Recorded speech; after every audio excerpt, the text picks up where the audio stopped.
Hi, my name is Julie Shepherd-Powell. I'm an assistant professor at the Center for Appalachian Studies at Appalachian State University. Today, I'm going to talk to you about Appalachian percussive dancing. You may have heard of it by some of its other names like flatfooting, clogging, or buck dancing. What you might not know, though, is that this style of dance comes from many different groups of people who have lived and worked in this region long before us. So I'm going to give you a little lesson in history today and also show you some of these steps and talk about the places and the people where these steps came from. So let's talk first about West Africa. You may know that the banjo came over from West Africa during the transatlantic slave trade. What you might not know is that different styles of dance also came over with enslaved peoples, and we actually can trace some of the steps that we do in Appalachian percussive dancing today back to some of these different styles of West African dancing. And in fact, I'm going to demonstrate for you now one of those steps. I'm dancing for you on a step-a-tune, which is a wonderful piece of wood that you can put down anywhere you are to get sounds out of your feet.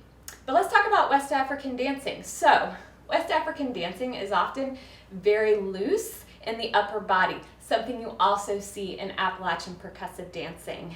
Additionally, there's a bending of the knees and a kind of grounding through the lower body towards the earth. And you also see that in Appalachian percussive dancing as well as African dancing. I'm going to demonstrate for you a step we call the double chug, and you'll find this in certain styles of West African dance as well. It goes like this.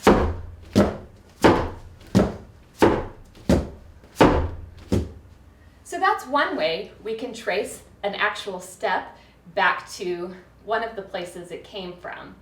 Additionally, we can trace some steps in Appalachian percussive dancing to Irish sean-nós dancing. This is an old style of percussive dancing that comes from Ireland.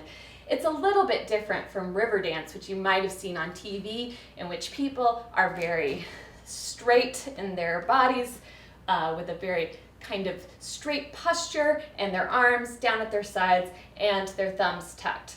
Irish sean-nós dancing, by comparison, is much more loose in the upper body, just like West African dance and just like Appalachian percussive dance. They also have a lot of syncopated rhythms in their dance, which you'll also see in Appalachian percussive dance.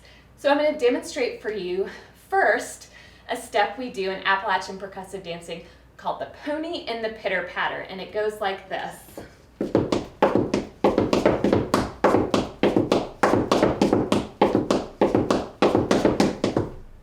So that's the pony and the pitter-patter. Now, there's this very similar step, sometimes called the Connemara step, in Irish sean-nós dancing, which is very similar, but you'll hear that there's actually a syncopated rhythm in this step, and it goes like this.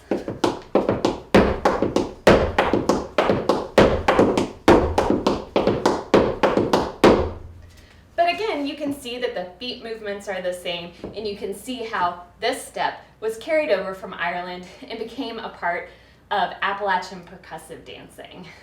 In addition to the African and to the Irish styles that have influenced this dance, there's also Cherokee steps as well that have influenced. And so you can see that we learn a little bit about history when we actually look at Appalachian percussive dancing.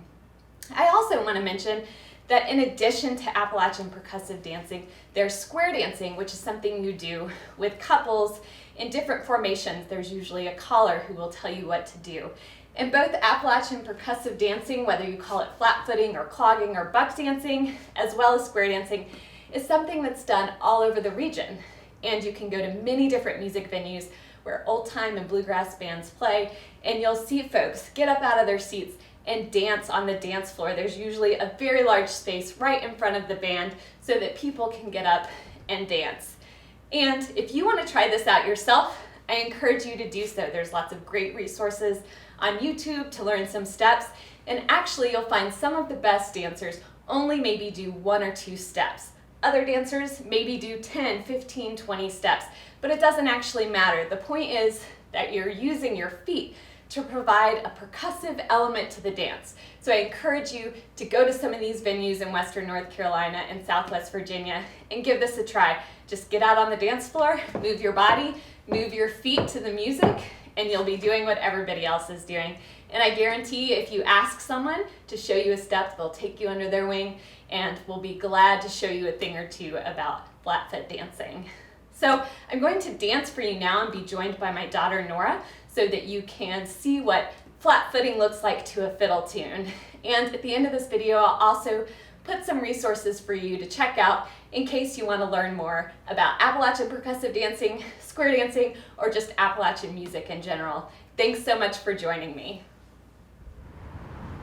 I'm joined now by my daughter Nora, who's going to play me a fiddle tune to dance to. I'm dancing today on a dance board, also known as a step-a-tune. This one happens to be made by a friend of mine named John Turner, who lives in Vilas, North Carolina, just outside of Boone. Nora's going to be playing for us a tune she learned in West Virginia called Aunt Jenny's Sugar Hill.